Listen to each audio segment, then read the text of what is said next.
Lundi 16 novembre 2015, ici Éric Latour à l'Hôtel de Ville de Saint-Jean-sur-Richelieu. Outre le dossier de la Singer dont on vous a abondamment parlé la semaine dernière, on vous présente cette fois-ci des extraits qui portent entre autres sur l'avenir du terrain de golf de Saint-Jean dans le quartier Saint-Eugène.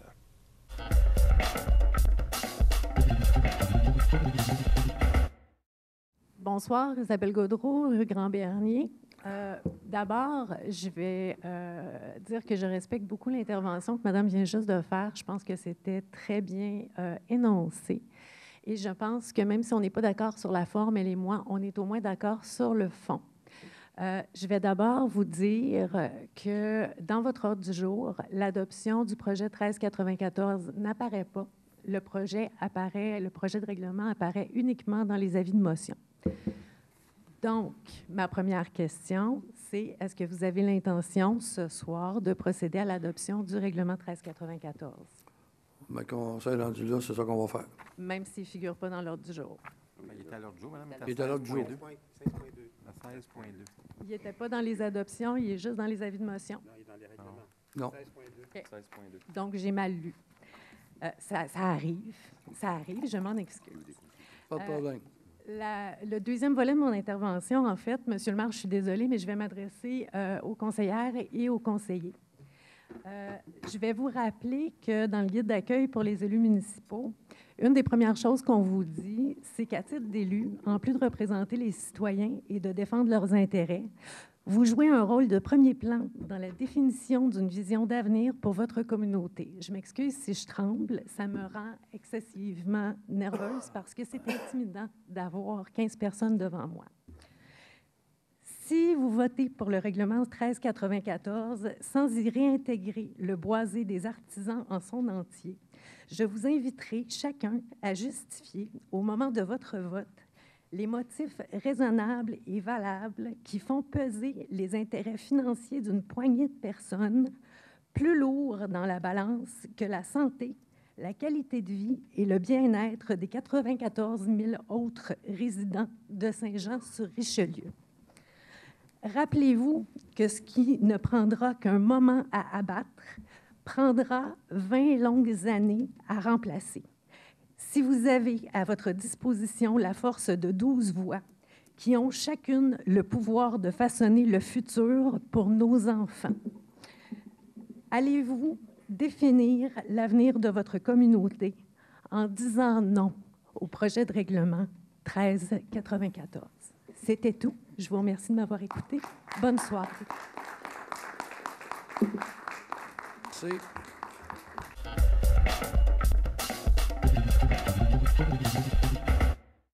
François Blais, 301 Savard. Première question, Monsieur le maire. Ce qui m'interpellait là, par rapport à la dame pour le règlement 1394, est-ce que les citoyens sur l'ensemble du territoire ont reçu une lettre de la Ville leur indiquant que leur terrain, portion de terrain ou plusieurs de leurs terrains, leurs appartements, faisaient partie de déclaration de boisé d'intérêt faite par la Ville ou dans le processus de consultation? Est-ce que les propriétaires ont reçu une lettre leur indiquant que leur terrain manifestait un intérêt de la part de la Ville? Là, il faudrait que je vérifie, M. François. On va vérifier avec le département de l'urbanisme. Je pense pas qu'il ait reçu de lettre. Je pense que l'urbaniste, quand l'urbaniste a avancé ceux qui vont acheter ou pas acheter ou quoi que ce soit, là, il y a un processus qui va être fait. Mais dans le cas présent, il faudrait qu'on valide. Je ne peux pas vous... Bien, il semble que non. Puis je pense que la dame, c'est à ce niveau-là où est-ce que... je vous dirais honnêtement qu'il y a certaines périodes de la vie qui font en sorte qu'on est peut-être un peu moins aguerri sur les choses de la Ville. Puis si on on reçoit aucune communication de la part de la Ville qu'un terrain est visé qui est notre propriété, qui est visé par un changement de sa nature, puis que là, tout d'un coup, on s'aperçoit qu'il y a un changement. Honnêtement, ça aurait été de bonne loi que les propriétaires qui ont un changement de nature sur le terrain soient avisés de quelque façon que ce soit par une lettre pour dire s'il vous plaît, portez attention parce que votre terrain en particulier va avoir un changement de nature. On va s'assurer.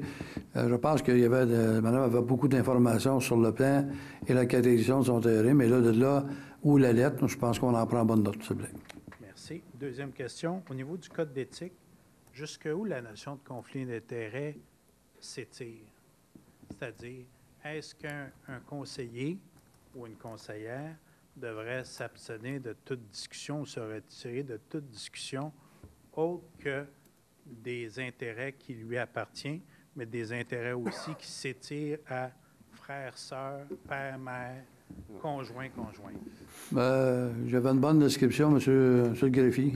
Oui, le conflit d'intérêts doit... Il n'y a pas de lien de parenté en tant que tel, là, en vertu de la loi. C'est que le conflit d'intérêts doit être dénoncé lorsque ce conflit-là ou le point en discussion est susceptible d'affecter le patrimoine de l'élu.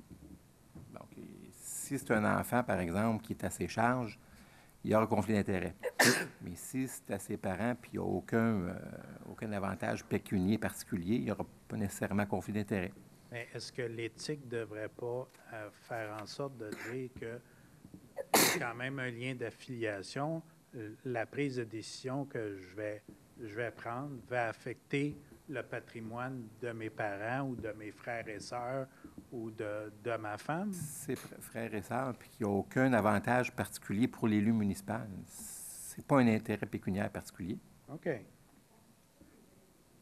Bien, en tout cas, moi, au niveau de l'éthique, là, je ne sais pas.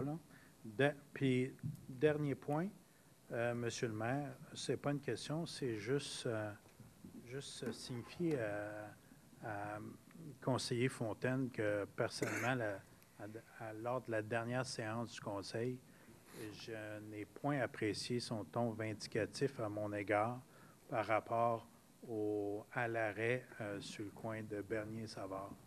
Honnêtement, Monsieur le maire, je tente, autant faire se peut, dans mes interventions auprès du conseil municipal, d'être respectueux.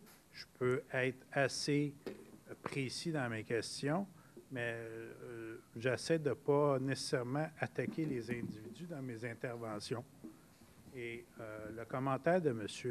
Fontaine qui a été fait à mon égard lors de la dernière séance, ou est-ce qu'il l'a fait dans le dernier point, personnellement, je n'ai pas apprécié et j'aimerais signifier, Monsieur le maire, au conseiller Fontaine qu'il y a quand même 70 des gens qui n'ont pas voté pour M. Savard lors de la dernière élection. Et à ma connaissance, l'ensemble des autres partis qui étaient présents dans le quartier étaient pour un arrêt sur le coin de Bernier et Savard. Et dernier point, comme je vous ai mentionné, Monsieur le maire, moi, je demande seulement qu'à être convaincu que j'ai tort, c'est-à-dire qu'un arrêt à cet endroit-là n'est pas viable, va être dangereux, va créer de l'achalandage supplémentaire sur la rue Savard, sur la rue France et dans le quartier.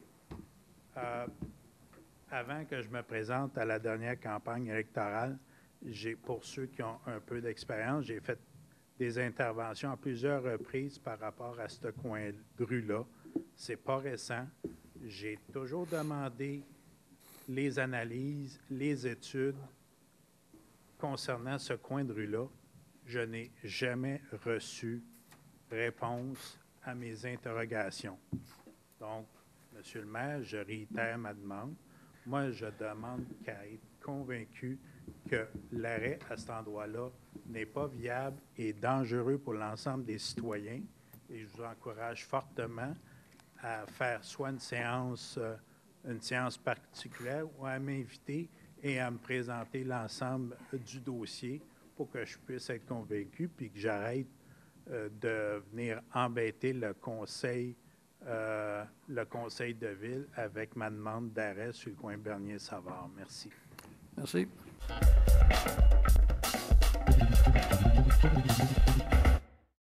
Frédéric Picard, 346 rue Schubert. Bonsoir, M. Picard. Monsieur le maire, j'entends plein de choses qui grouillent, qui grenouillent autour du terrain de golf. Laquelle, terrain de golf? Il y en a plusieurs. Le terrain de golf de Saint-Jean, celui qui est situé entre Séminaire Oui, et Jacques-Cartier. d'accord. J'ai acheté mon terrain et ma maison dans Saint-Eugène à cause, entre autres, de la rivière Bernier. Ma maison est évaluée présentement, le rôle est à 405 000 $. Il y a d'autres voisins que ça monte beaucoup plus que ça, on s'entend. Il y a un type d'urbanisme qui s'est développé autour des terrains de golf pour leur donner de la valeur aux maisons présentement. Donc, une valeur synergique avec les terrains de golf. Ce que je veux éventuellement parler, c'est l'aspect stratégique, je pourrais même dire crucial de ce terrain de golf-là, selon moi. C'est que des terrains à Saint-Jean-sur-Richelieu, il n'en reste plus beaucoup, vous le savez. On a passé au CPTAQ, ou du moins, on va faire une demande au CPTAQ pour agrandir un terrain industriel. Donc, la question pas une question, mais je pourrais dire que c'est plus un commentaire général, c'est que pour bâtir une université, M. le maire, ça va prendre du terrain. Et ce terrain-là, selon moi, ferait une super université à Saint-Jean-sur-Richelieu. Donc, la question qu'on doit se poser présentement, est-ce qu'on veut être une banlieue comme Camden, New Jersey, ou éventuellement être comme Cambridge, Massachusetts? Bien, en fait, merci de votre question, parce que pour bâtir, savez-vous quoi? Pour bâtir une institution hospitalière, collégiale, une école ou n'importe quoi, vous pouvez la bâtir n'importe où le gouvernement ne s'offusque pas de où est-ce qu'est le terrain. Fait que ça ne sera jamais un problème. Mais bâtir un terrain, M. Picard, j'ai l'occasion d'échanger avec vous de temps en temps. Là, premièrement, le terrain de golf de Saint-Jean là, va demeurer un terrain de golf. OK, ça, c'est la bonne nouvelle. Puis deuxième des choses, je ne sais pas quelle université, il faudrait qu'elle soit très bien nantie pour payer 5 millions ou plus pour faire l'acquisition de ce terrain-là, puis mettre une université avec les voisins qui ont des résidences alentours. Je ne sais pas s'ils accepteraient plus une université qu'un développement domiciliaire, mais d'après moi, non. Là. Bien, pour moi, ça reste à voir. On s'entend au niveau de l'acceptabilité sociale, mais comme je vous dis... Mais l'université, d'avoir une université à Saint-Jean, si un jour ça va jour, là, j'en serais le plus heureux. La question, dans ce cas-là, vous dites que présentement, il ne sera pas dézoné? Le terrain de golf à l'heure actuelle de Saint-Jean, ce qu'on entend. M. Fontaine en a même parlé. Là. Les gens qui sont là veulent garder la vocation du terrain de golf de Saint-Jean comme elle est. Ils ont des projets, ils ont emmené des projets pour certaines constructions, je pense, M. Fontaine, là, mais ça, c'est encore embryonnaire.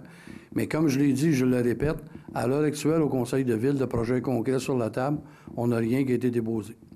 Bien. Mais la bonne nouvelle que je vous dis, si ces gens-là ont une parole, c'est qu'ils veulent conserver la vocation du terrain comme terrain de golf. Ça, à date, c'est une bonne nouvelle. C'est une bonne nouvelle. La question que je me pose, c'est est-ce qu'on va se ramasser avec un IGA dans la cour, par exemple? Non. C'est ce genre de choses. Je peux vous rassurer qu'il n'y aura pas d'IGA dans la cour du terrain de golf. Bien, c'est ça. Là. Présentement, c'est le genre d'inquiétude. Je peux vous rassurer. Les projets qui ont... il y a eu des discussions de fait, là. Je pense que les gens qui sont en train de ça sont assez sérieux, là. Non, je vous assure qu'il n'y aura pas d'épicerie, puis de dépanneur, puis de station de gaz au terrain de golf. Parfait. Merci.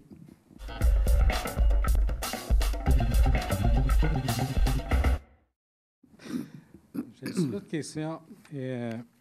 Actuellement, une rumeur qui circule dans un secteur précis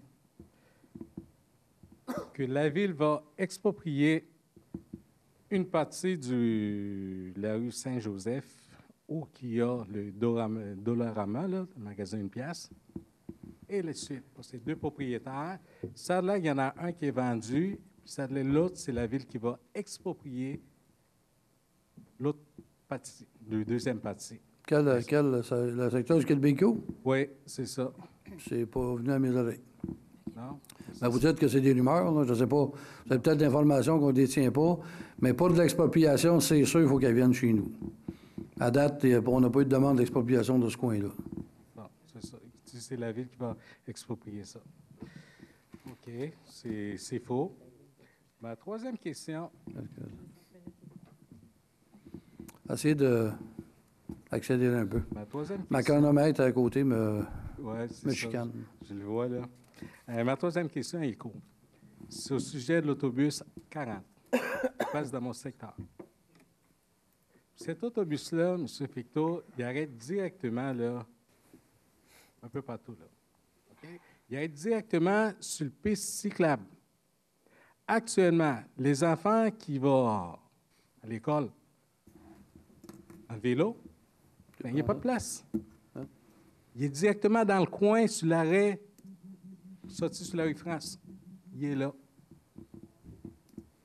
Est-ce que vous êtes capable de faire quelque chose que l'autobus stationnait à une autre place, là? Des fois, il était devant Bienvenue chez nous, là. Des fois, il est directement dans l'arrêt, ou des fois, il est sur la rue France, à côté de l'école. Bien, l'entrée d'école. Ça ne me dérange pas s'il reste là, sur la rue France, mais au moins, où que les enfants vont en vélo, bien, il est là. Madame la présidente, Mme Dufresne est là, elle prend en note, on va faire la validation. On va valider. Juste, c'est au coin de quelle rue et quelle rue? France et France, c'est Courville. Courville. Je pense que c'est cool, dans le cours d'école. Puis vous me dites que l'autobus est stationné là ou à ce gare-là pour prendre les gens? Non, l'arrêt est là, c'est comme terminus. OK. Puis il est stationné là, mettons, 20 minutes, 30 minutes? Bon, je ne peux pas te dire c'est 20-30 minutes. Je pense à peu près c'est entre 5 et 10 minutes. OK. Oui. OK. Il était le moteur, tout est là. Pas dans la piste là. On va regarder ça. C'est bon. Merci. OK, merci. Moi, il éteint les moteurs pendant 5 minutes.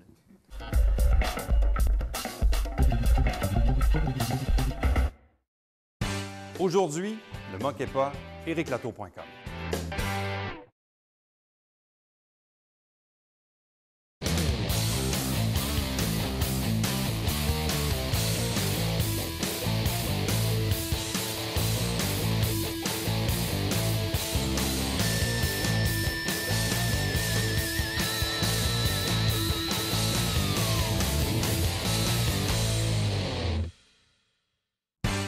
Dimanche 9h30, Télé Bingo, on vous attend.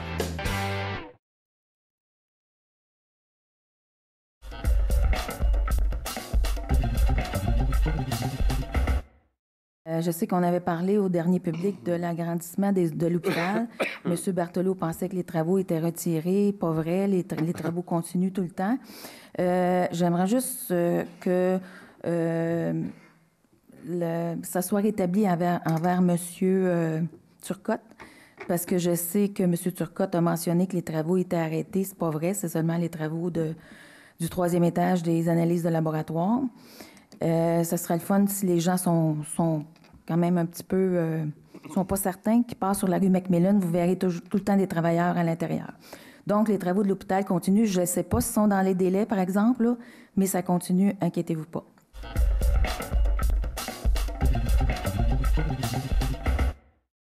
Le premier point, c'est le club de golf de Saint-Jean. C'est un sujet qui me tient à cœur. C'est le terrain de mon enfance, je le répète. J'ai été membre là, jeune. En tout cas, pour faire une histoire courte, c'est un terrain que je veux absolument qu'il se conserve. C'est un acquis, c'est un atout pour la ville. C'est un espace vert, c'est un espace de loisirs. C'est important de tout faire en sorte que le club de golf reste. Cependant, M. le maire, je suis d'accord avec vous. Nous n'avons pas l'intention d'acheter ce golf-là à 4, 5, 6 millions. On n'a pas les moyens de ça. Il y a un projet qui émane des golfeurs, des membres du CA et des actionnaire. Avant de voter là-dessus, ils vont voter sur un projet officiel au mois de décembre. Donc, moi, ce que je veux faire, c'est peut-être que je vais un petit peu vite, mais je vais être plus transparent que transparent. Donc, il y a eu une réunion avec M. Castonguay et le représentant du CA pour voir quel type de projet qu'il pourrait avoir sur le terrain. Bien entendu, j'étais là, puis j'avais des conditions très précises qui étaient de garder un 18 trous de golf là et de ne pas adosser quelques habitations que ce soit près des habitations existantes. Et ce qu'on m'a proposé, ce qui était proposé, ça remplit ces conditions-là. Alors, ce qui reste à faire, c'est que les actionnaires vont voter au mois de décembre sur ce plan-là qui a été soumis. Nous, la Ville, on a montré une réceptivité. Donc, les membres du CA pouvaient aller voir leurs actionnaires et dire, bien là, la Ville a une certaine réceptivité. Donc, on va voter là-dessus. On va prendre l'hiver pour regarder le tout, préparer les plans, faire un peu d'arpentage quand le printemps arrivera. Et quelque part au printemps, on va aller consulter la population. Ça, soyez-en sans crainte. On va présenter le plan qu'on a pour sauver le terrain de golf. En 2 lignes, ce que je pourrais dire, c'est que si on sacrifie 1/30e du club de golf pour en garder 29 30e, moi, c'est un plan qui me satisferait. Il faut comprendre que le club de golf a une dette de 2 millions de dollars. Au printemps, juste avant d'ouvrir la porte, il y a 80 000 en intérêts qui partent, juste les intérêts de la dette. On n'a pas commencé à rembourser la dette encore.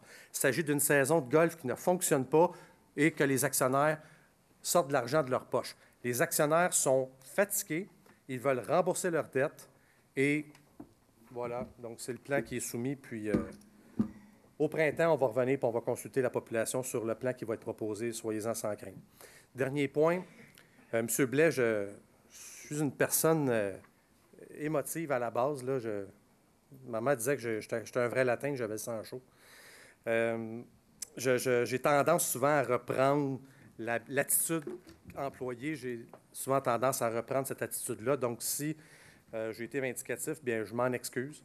Ce soir, votre ton était excellent. Donc, si vous nous abordez sur ce ton-là, moi, ça va me faire plaisir de vous répondre sur ce ton-là. OK? Merci.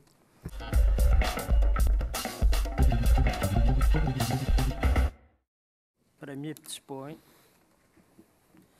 Tout le temps, le même petit point avec le ministère des Transports. C'est parce que ce soir, on a fait 2 ou 3 demandes au ministère des Transports. Demandes au ministère des Transports.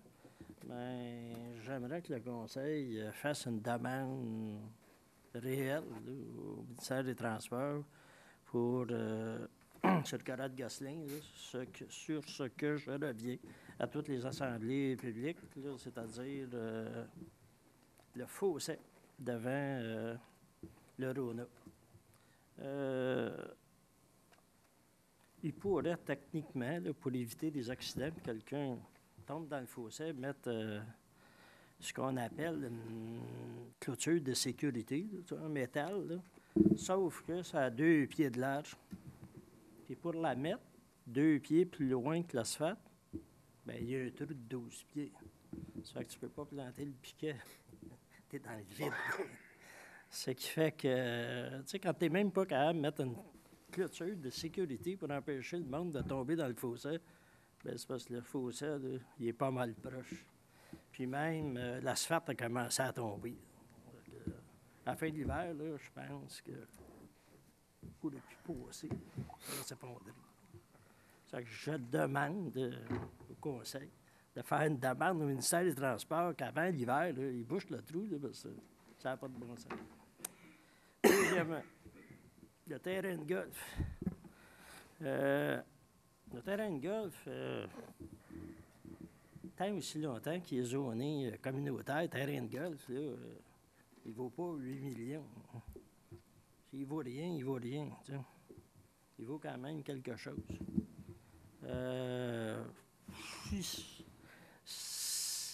Pour préciser ma pensée, il y a quelques terrains sur le terrain de golf qui pourraient vendre, ça n'affecte pas du tout le terrain de golf. Comme sur Séminaire, là, ils peuvent en construire tant qu'ils veulent. Ça ne dérange rien. Puis peut-être un autre. Sauf qu'il y a la zone inondable sur le bord de l'eau. C'est là qui serait le plus beau terrain à construire, mais tu ne peux pas construire. Puis, comme monsieur a dit tout à l'heure, là, ça me surprend un peu, qu'il y ait une université qui s'installe sur le terrain de golf. C'est ça qu'il a dit? C'est ça que vous avez dit? C'est ça. Je ne sais pas si vous avez lu Pierre Foglia, qui parle tout le temps de l'Université de Napierville, qui voudra peut-être avoir un campus à Saint-Jean, mais... mais ça se peut. Ça se peut. Je ne le sais pas. Ben, c'est vrai. Il nous parle tout le temps, Foglia, de l'Université de Napierville, qui pourra avoir un campus à Saint-Jean.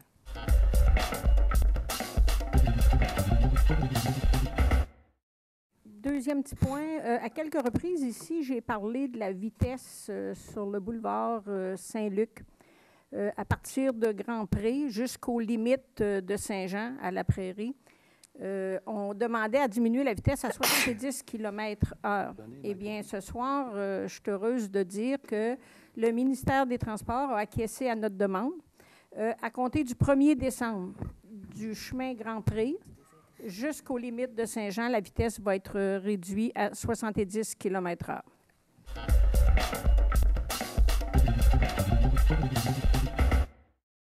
J'ai pas tout à fait 2 semaines, j'ai assisté au lancement de la campagne de financement de la Saint-Vincent-de-Paul de Saint-Jean sur Richelieu. Cette année, ils ont comme objectif de ramasser 400 000 $. Okay. Alors, j'invite la population qui sont intéressés à faire des dons, des petits, tous des petits, ça en fait des gros. On a beaucoup de familles à Saint-Jean qui n'ont pas beaucoup de manger sur la table et la Saint-Vincent-de-Paul leur permet à chaque semaine de pouvoir se procurer de la nourriture à bas prix et quelquefois même gratuitement. Et par le fait même, j'invite la population le 6 décembre prochain à la Guignolée. Alors, n'hésitez pas tout de suite à vous inscrire auprès de la Saint-Vincent-de-Paul. Je pense que c'est une belle acte, puis qu'on peut le faire des fois en famille, entre amis. C'est amusant, puis ça permet à plusieurs familles peut-être de passer un plus beau Noël.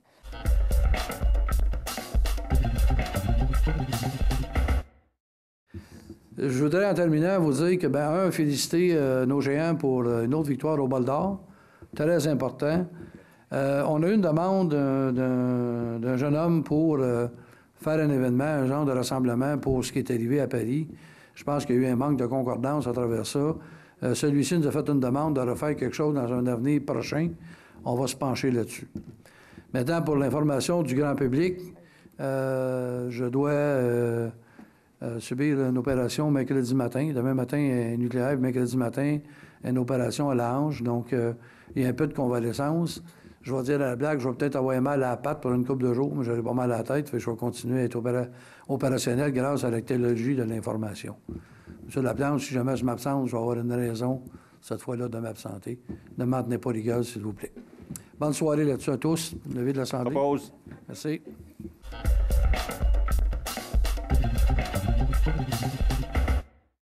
La prochaine séance du Conseil est prévue pour le lundi 7 décembre et même la suivante le lundi 14 avec l'adoption du budget. Bref, entre-temps, on vous souhaite une bonne journée ou une bonne soirée. Et si vous désirez me joindre, faites-le par courriel Éric Latour en un mot à commercial.tvhr9.com.